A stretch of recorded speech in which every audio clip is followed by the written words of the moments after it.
got the arms glued on, and this is already hard, the neck piece that I sculpted, and so I need to do the same to the arms. But before that, I need to take care of some of these seam lines, and I'm going to do that using these bits that I got off of Amazon. They're diamond tip and they're all different shapes. You have like real thin pin like, you have round tips, ball tips, just a whole bunch of different tips. So I'm going to use those and work on these seam lines. Okay, I've got my bit in my rotary tool here, and what I'm doing is I'm just going along the seam line, the side of this, and just kind of with a little bit of pressure, not a lot, just letting the tool go into the grooves and stuff, while also keeping my eye on the line that is the seam to make sure that that goes away.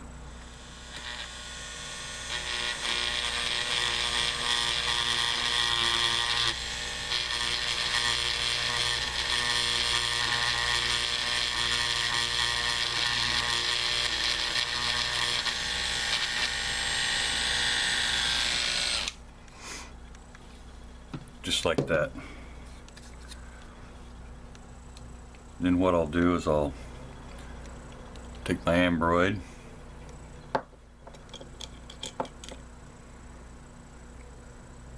and I'll brush over it. It takes even all the dust and stuff.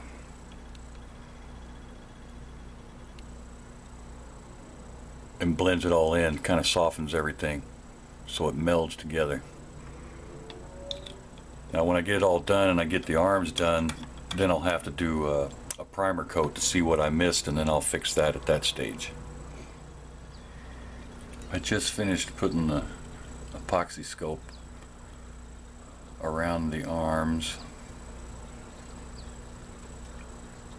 Now I'll have to let that dry to rock hard, and then I can put a shot of primer on it to see what areas I need to fix before putting the final paint on. Rawr. Got my first round of sanding things down, checking seam lines, and a coat of primer. What I'm doing now is I'm taking my Super T super glue,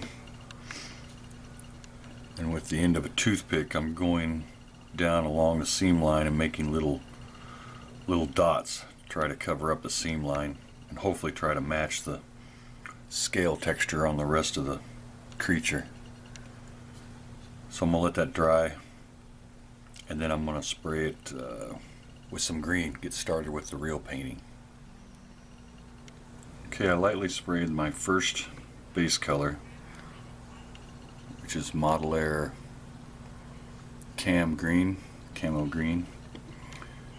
and I did it lightly, leaving some black patches here and there, especially on the back side where there's going to be more shadow. So now I'm going to blow dry this a little bit to dry it and then put on another coat. Okay, I did a very light coat just in patchy areas like under the neck, behind the gills, under the arm, tips of the fingers, down the spine back here, back of the head. And I did all that with GarageKits.us. They're dark green. So I want to blow dry this, get it dry, and then I'm going to move on to a lighter color. Okay, I did a light dusting of modelworx cam gray, and all I did was just dust the top of the head and the nose, the chest, a little on the abdomen here, the tops of the arms, tops of the hands, and down on the tops of the feet, and a little bit on the legs. So you already kind of get a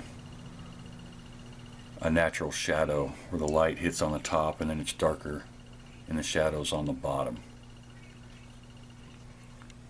So now I want to move on to the next color. I've put the final dusting, which is just over the top where the light would come from. I did that with GarageKits.us light green. So now you can definitely see it's getting close to the color that I want it to be.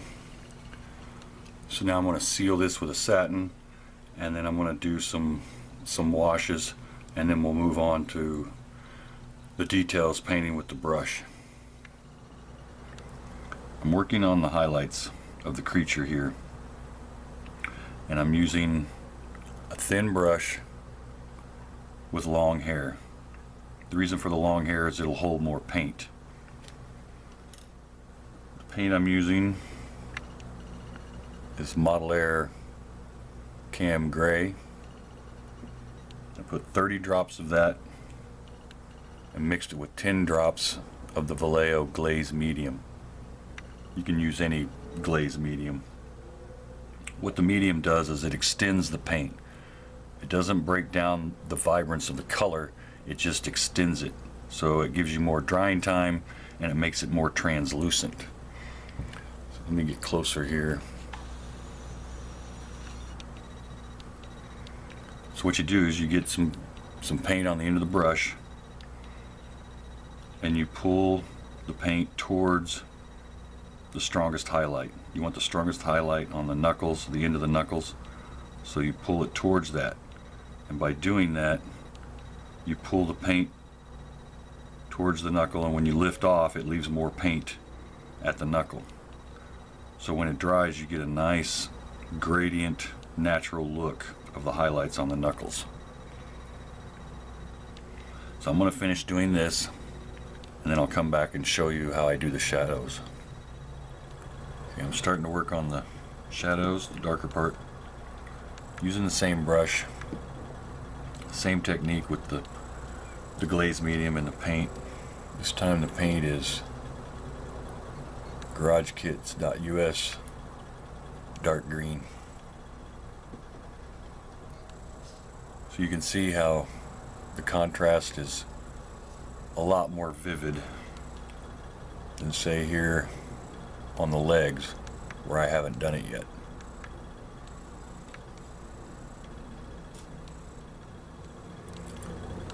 Working on the claws here.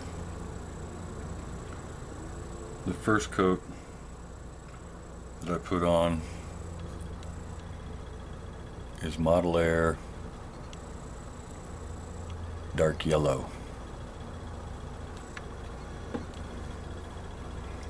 Now I'm going to put on a coat of Model Air khaki brown. After getting all my darks and highlights, what I did is I took some green ink and low air pressure, lightly spritzed the model. And that gives me that really nice green, and I still have all my shades and everything. Got a little too dark on the face, so I'm gonna have to work that face back up. Now I'm gonna seal this, and then I'm gonna work on the extreme highlights and the extreme shadows. I've pretty much finished all the darks and the extreme highlights. What I did for the eyes here, you can see why I drilled a hole for the pupils, so I don't have to paint that black. I took the same green ink, just any green ink will do, and I painted the entire eye with that. And then I took a little bit of Model Color Sand Yellow and put a little bit on either side of the hole of the pupil to get my eyes.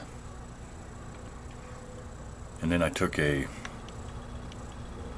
pastel pencil, kind of a rose color, and lightly went over the lips, and then kept wiping it away with a Q-tip until I got it just a slight pinkish look to it. I didn't want it red because then it just looks like lipstick on a pig. I'm creating a sand or mud base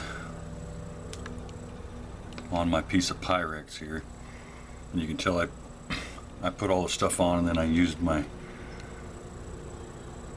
piece of wood here to give me an indent so I know where to glue once this is all dry. What I used was this Fast and Final spackle.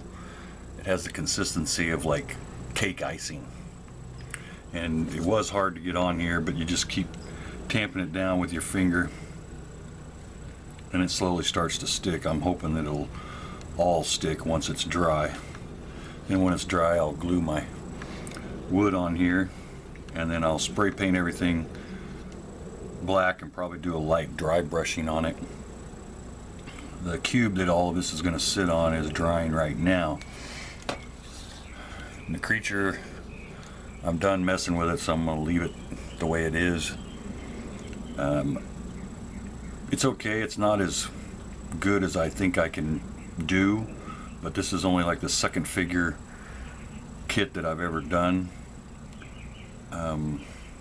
So I just need more practice at it, just like anything else. But that's going to do it for part 2. I want to thank you guys for subscribing, and I want to thank you for watching, and we'll see you for the finale.